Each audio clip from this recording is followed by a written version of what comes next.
In this video, we will explore important strategies in OET Listening Part B. Before strategies, before tricks, before examples, this is the biggest lie students believe. OET Listening Part B is about listening carefully. No, that's surface level thinking. OET Listening Part B is about understanding why a workplace conversation is happening at all. In the real world, healthcare professionals don't talk for fun, right? They talk because something has changed, something needs clarification, something needs instruction, or something needs reporting. So, in Part B, OET is not asking, "Did you understand English?" OET is asking, if you were part of this workplace, would you correctly understand the purpose of this conversation? Okay, that's the task. So here the structure is you will be getting six short conversation played only once. Each one has one clear professional purpose. So your job is to catch that purpose, not every detail. If you miss the purpose, then every option will look correct. If you catch the purpose, the answer becomes boringly obvious. That's the mindset shift. Okay. Now let's move to important strategies that we need to explore for this OET listening part B.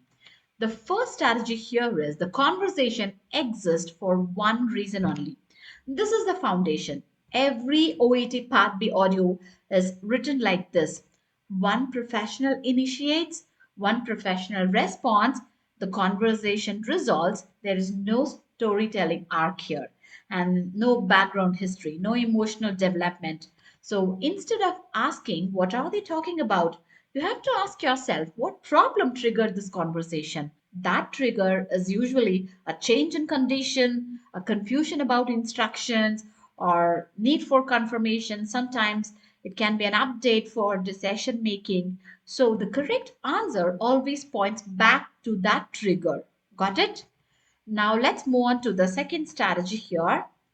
The first 8 seconds are more important than the last 20. What does it mean? Nobody tells students this. Yes, when you're preparing for your OET listening part B.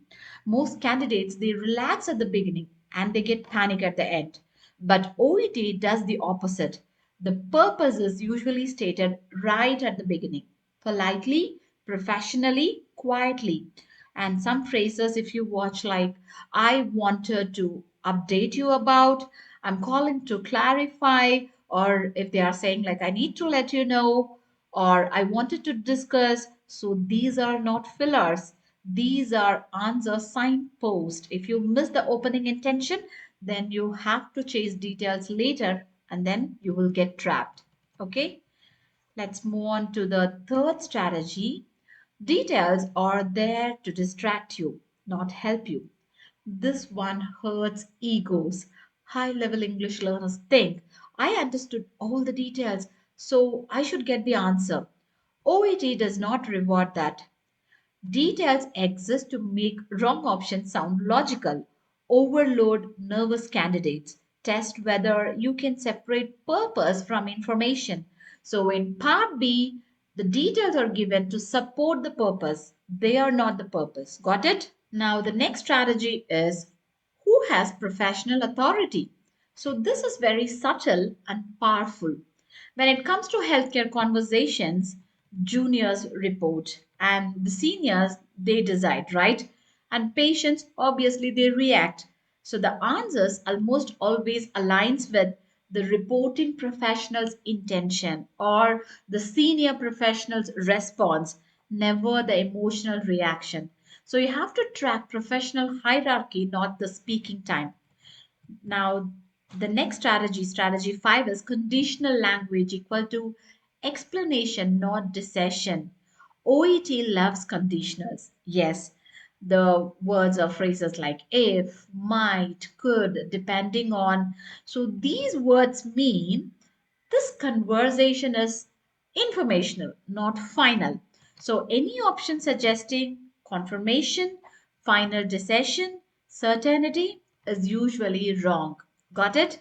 So now with all that loaded into your brain, let's go to a proper example. So here is an example. This is an audio transcript. If you want, you can just pause the video and try to read it by yourself. Let me speak it for you. Excuse me, Dr. Menon. Could I quickly discuss Mrs. Harper in room 6? Yes, what's the issue?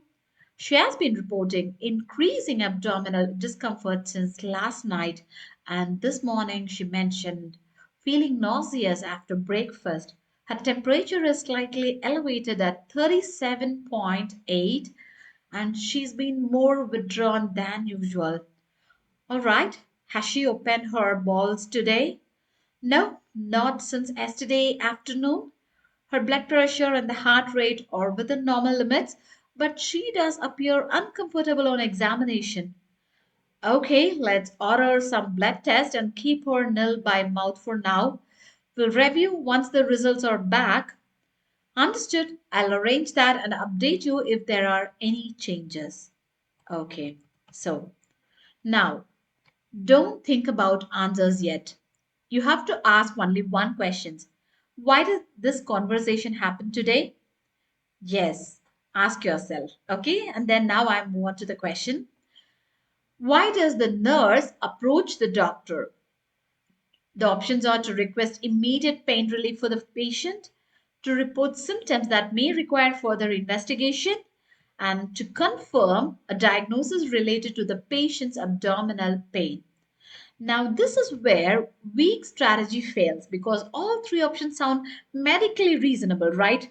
So now we integrate whatever the strategies that we have discovered that is going to become live here. Okay? So, step one, go back to the opening intention.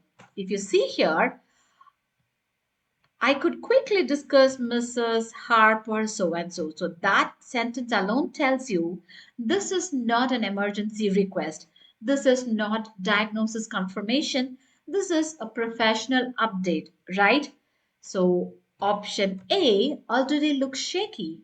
Pain relief was never requested, right? Pain was reported. Now, step two, separate symptoms from the purpose. So, if you see here the symptoms mentioned like abdominal discomfort, nausea, and then mild fever because they have given the temperature, right?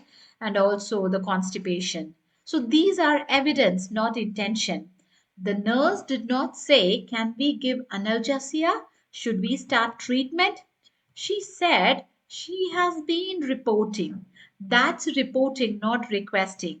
Got it? So option A again collapses. Now, the third step is you have to apply the no diagnosis and part B rule. Yes. If you see option C here to confirm a diagnosis related to the patient's abdominal pain. Yes. Was any diagnosis discussed?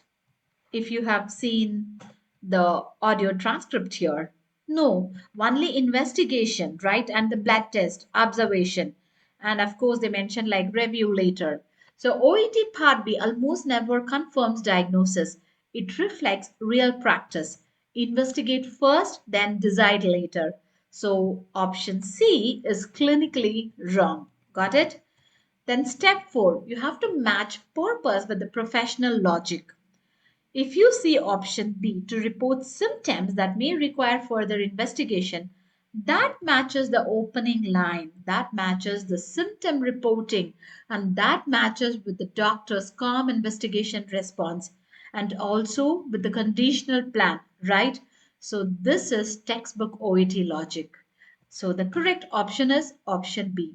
Not because it sounds good, but because it respects why the conversation exists. Okay, so if you remember only one thing for OET listening part B, remember this, the answer is never the most medical option. It's the most workplace realistic option. So that's all for today's video. Kindly like, share, and subscribe for more OET tips. See you in the next video. Bye bye.